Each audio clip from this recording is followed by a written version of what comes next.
Dans les années 80, la limonade, c'est un produit qui ne se vendait plus du tout.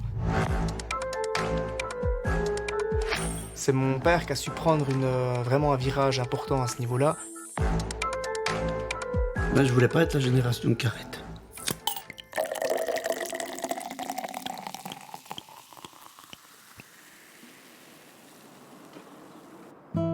Chaque jeudi, depuis près de 40 ans, Jean-Claude, commercial chez Riem, a rendez-vous à l'épicerie d'Orche-en-Vennes. Je te fais une petite promo. Oui. Si tu fais 6 cartons, il y en a un gratuit. D'accord. Violette? Oui. Très bien. Ananas. Et ananas. Le grand-père est arrivé en 1930. Le magasin est celui-ci depuis 1930. Mais ils étaient déjà là dans la rue du Couvent en 1920. En 1925, qu'ils ont ouvert le magasin d'épicerie, d'alimentation. Ici, j'ai eu la chance de connaître 3 générations. On a travaillé avec le papa, ensuite Anne-Marie, et Sabrina derrière. Et j'ai pas mal d'établissements comme ça où c'est que j'ai travaillé autant avec le grand-père que les parents et maintenant les enfants. Ici, comme chez les Riem, la 4e génération est aux commandes et adapte l'entreprise à l'époque. Ainsi, depuis quelques jours, un drive a été mis en place avec toujours une priorité donnée aux produits locaux. Aujourd'hui, les gens cherchent de la qualité et nous, un produit pas cher qu'on trouve n'importe où, c'est ça aussi qui nous différencie des autres commerces. La tradition, l'histoire, les produits du terroir, c'est aussi cela qui lie les Riem à leurs clients, épiceries ou restaurants.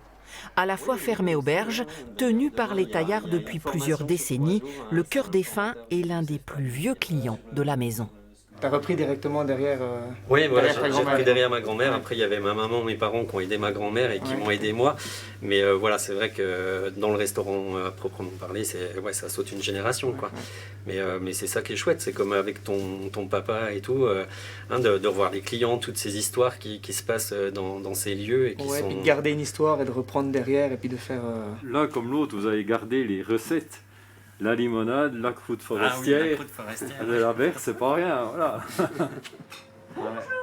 Et Berthe, 99 ans, est venue elle aussi à la rencontre de ceux avec qui elle a fait du commerce pendant des années avant de passer la main à son petit-fils.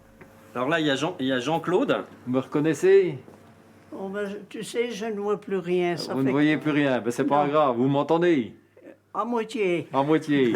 Jean-Claude Bossenet, Oui, tu m'as abandonné comme une vieille chaussette aussi bien. Comment ça? Mémoire dans le temps. J'arrivais avec mon tablier, ma sacoche de facturier.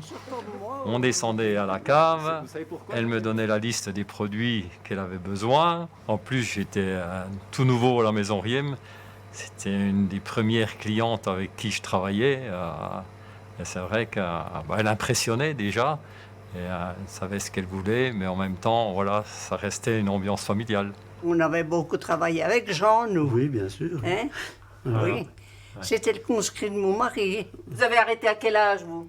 78 ans. Ça va faire 40 ans, Berthe, que je suis à la maison Riem. Ah oui? Oui. Eh bien, moi, je suis été à la maison Taillard 48 ans. Ah, ben vous me battez. Eh bien, en te cramponnant un peu, tu veux y arriver. Ah oui, ben je vais y réfléchir alors. Ah. L'histoire est belle, mais elle en cache d'autres qui se sont moins bien terminées, des bonnes tables qui finissent par arrêter ou des petits commerces qui mettent la clé sous la porte. J'ai vu partir tous les petits clients épiciers qui fermaient boutique, les particuliers qui allaient tous à la grande surface. Et à l'époque, notre activité principale, c'était les eaux minérales qui arrivaient en gare de Morteau en bouteilles de verre consignées. Et on refaisait après des wagons d'expédition de bouteilles vides consignées. Et tout ça, ça a disparu en l'espace de quelques années. S'amorce alors une longue et dangereuse mutation qui met en péril la fabrique de limonade.